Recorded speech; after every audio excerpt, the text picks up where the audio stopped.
એટલે આ પુસ્તકમાં લખ્યું છે કે આધ્યાત્મિક અને મનોવૈજ્ઞાનિક અભિગમ, આધ્યાત્મિક અને મનોવૈજ્ઞાનિક અભિગમ એટલે કે સ્પિરિચ્યુઅલ એન્ડ સાયકોલોજીકલ કઈ પ્રકારની એક્ટિવિટીઝ કરવાની છે એવું 90 એક્ટિવિટીઝ લખી છે. એમાં હું અનુક્રમણિકા વાંચતો હતો અત્યારે. એમાં બીજી પ્રવૃત્તિ લખી છે સૂર્ય નમસ્કાર લખી છે ને, સૂર્ય નમસ્કાર. પહેલી પ્રાર્થના લખી છે, બીજી સૂર્ય નમસ્કાર લખી છે, પછી તો 90 બધી પ્રવૃત્તિ લખી છે. તો બાળક જ્યારે ગર્ભમાં હોય ત્યારે ખાલી માતા નહીં પણ ઘરમાં એવું વાતાવરણ હોય કે ઘરના બધા જ સભ્યો સાથે રહીને સમૂહ પ્રાર્થના કરે, જેને પ્રમુખ સ્વામી મહારાજ ઘર સભા કહેતા. તો એનાથી બાળકમાં આવા સંસ્કાર પડે છે, સત્યનિષ્ઠાના સંસ્કાર, સેવાના સંસ્કાર, સદ્ગુણના સંસ્કાર, સુટેવોના સંસ્કાર, માતા પિતાની સેવા, માતા પિતાનો આદર એ સંસ્કાર, જૂઠું ન બોલવું એ સંસ્કાર, ચોરી ન કરવી એ સંસ્કાર. આ બધા જ સંસ્કાર એ બાળકને ગર્ભમાં પ્રાપ્ત થાય છે જો આ સમય દરમિયાન માતા અને એટલે કે જે સ્ત્રી જન્મ આપવાની છે તે અને કુટુંબીજનો બધા જ નિત્ય ઘર સભા કરે. ઘર સભામાં પ્રમુખ સ્વામી મહારાજ કહેતા કે પ્રથમ 5 મિનિટ બધા સાથે બેસીને ભગવાનનું નામ સ્મરણ કરવું, જે પણ ભગવાનમાં આપણે માનતા હોઈએ. બીજી 10 મિનિટ આપણે આવા સદગ્રંથોનું વાંચન કરવું, રામાયણ હોય, મહાભારત હોય, શ્રીમદ ભગવદ્ ગીતા હોય, પ્રમુખ સ્વામી મહારાજ જેવા મહાન સંતનું જીવન ચરિત્ર હોય. તો એના દરેક પ્રસંગો પરથી આવી અનેક વાતો એને શીખવા મળે. પછી 5-10 મિનિટ ઘરમાં બધા સભ્યોએ ચર્ચા કરવી, કોને શું વાત ગમી, કઈ વાત સારી લાગી. અને પછી ડેઝ હેપનિંગ્સ, દિવસમાં જે કંઈ વાત બની હોય એકબીજા સાથે શેર કરવાની, આત્મીયતા, સુરતભાવ વધે. આને પ્રમુખ સ્વામી મહારાજ ઘર સભા કહેતા. પ્રમુખ સ્વામી મહારાજ કહેતા ઘર સભાથી વિશ્વ શાંતિ થશે, ઘર સભાથી વિશ્વ શાંતિ થશે. આ વાત ડૉક્ટર એપીજે અબ્દુલ કલામે જ્યારે ટ્રાન્સેન્ડન્સ પુસ્તક લખ્યું અને પ્રમુખ સ્વામી મહારાજને અર્પણ કરવા માટે 2015ની સાલમાં જુલાઈ મહિનામાં ત્યાં સારંગપુર પધાર્યા, તે વખતે એમણે આવી સત્સંગ સભામાં વિમોચન પ્રસંગે ખૂબ સુંદર વાત કરેલી. એમણે કહેલું કે the beauty of character gives harmony in the family.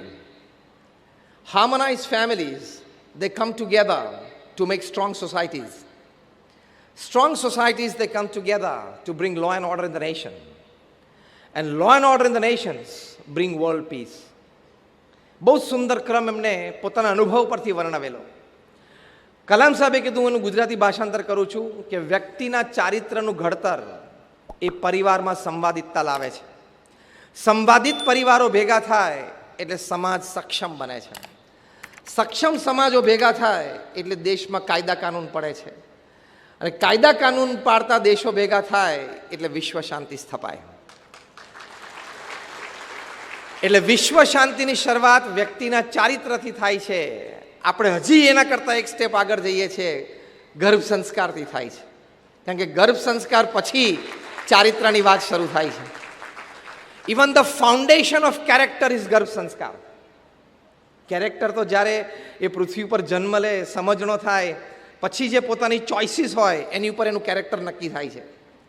પણ દેટ કમ્સ બેઝિકલી ફ્રોમ ગર્ભ સંસ્કાર, કે જ્યારે માતાના ગર્ભમાં હોય ત્યારે એને જે સંસ્કાર પડ્યા એની ઉપર એ આધારિત છે. એટલે આ વાત બહુ સનાતન છે, આ વાત બહુ સત્ય છે. બીજો પણ એક પ્રયોગ યુરોપમાં થયેલો. કઈ કક્ષા સુધીનો ફેરફાર માતા પિતાના વિચારોમાં,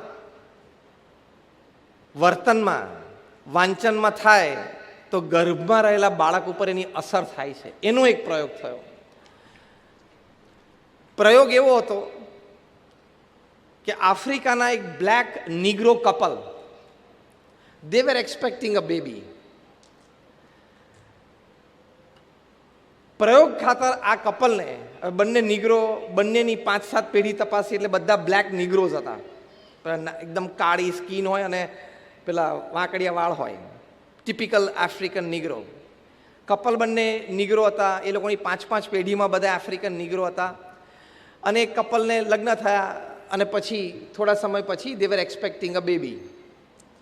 આ લોકો પ્રયોગ માટે એ લોકોને આફ્રિકાથી યુરોપ લઈ આવ્યા કે તમારે હવે 3 મહિના પછી 4 મહિના પછી બેબીનો જન્મ થવાનો છે, તો તમે અહીંયા જન્મ કરાવજો. અમે તમને આ દેશનું, તમને અને તમારા સંતાનને સિટીઝનશીપ આપશું, કારણ કે તમે અમારા પ્રયોગમાં ભાગ લીધો છે. એટલે ત્યાં લઈ આવ્યા અને ત્યાં જે ટુ બી મધર હતા એ જે એમને જે ફ્લેટ રહેવા માટે આપેલો એ કપલને, એમાં વોલ ઉપર બધા નાના નાના બાળકોના ફોટોગ્રાફ્સ લગાડેલા. એ બધા જ વ્હાઇટ યુરોપિયન બાળકો, એના ફોટોગ્રાફ મૂકેલા હતા. એટલે રોજ આ ટુ બી મધર એને વિચાર આવે કે મારે પણ સંતાન જન્મશે, મારે પણ આવું નાનું સંતાન હશે, એ આવી રીતે હસશે, એ આવી રીતે નખરા કરશે, આવી રીતે આમ બાખોડિયા ચાલશે, આવી રીતે ઊભા થવાનો પ્રયત્ન કરશે, પછી પડશે. પછી એ બાળકને એની માતા છે વસ્ત્ર પહેરાવતી હોય એવા ફોટો, એટલે એને પણ એમ થાય કે હું પણ મારા બાળકને વસ્ત્ર પહેરીશ. ટૂંકમાં એવા પ્રકારના રેન્જ ઓફ ફોટોગ્રાફ હતા. પણ ખાલી આ પ્રયોગમાં એક ટ્રીક આ વાપરેલી કે બધા ફોટોગ્રાફ વ્હાઇટ યુરોપિયન બેબીના હતા. તમને આશ્ચર્ય થશે કે બાળક જ્યારે જન્મ્યું ત્યારે પ્યોર વ્હાઇટ યુરોપિયન બાળક જન્મ્યું. એના વાળ છે વાંકડિયા નહોતા જે આફ્રિકનના નિગ્રોના હોય, એના વાળ પણ ગોલ્ડન યુરોપિયન જેવા વાળ હતા. કારણ કે સતત એના માતાને ચિંતવન થતું હતું ને, જે ફોટોગ્રાફ એ જોતા હતા, જે ચિંતવન થતું હતું, એ સંસ્કાર સીધા બાળકમાં આવી ગયા. સ્કિન ટોનમાં ફેરફાર, એટલે તો આ તો જેનેટિક ફેરફાર થયો કહેવાય. This is a genetic change, this is a DNA change. Skin ટોનમાં આ કક્ષતા સાવ આફ્રિકન નિગ્રો બ્લેક અને ક્યાં યુરોપિયન વ્હાઇટ. ડિફરન્સ તો તમે જુઓ. આજે સાયન્ટિફિકલી કરવું પણ શક્ય નથી. હા, આજની તારીખમાં ઇટ્સ નોટ પોસિબલ. અને આવું થવું એટલે આ વાત બહુ જ સાચી છે કે ગર્ભમાં જ્યારે બાળક હોય ત્યારે એની માતા અથવા તો પરિવારમાં જે વાતાવરણ હોય, ઘરમાં જે વાતાવરણ વ્યવસ્થા હોય, એની ખૂબ ઊંડી અસર એ બાળક ઉપર પડતી હોય છે. આપણે તો અભિમન્યુ કે પ્રહલાદની વાત કરી, પશ્ચિમમાં એ લોકો ઇંગ્લેન્ડમાં મ્યુઝિક જે પ્રયોગની આપણે વાત કરી, યુરોપમાં આ જન્મની આપણે વાત કરી.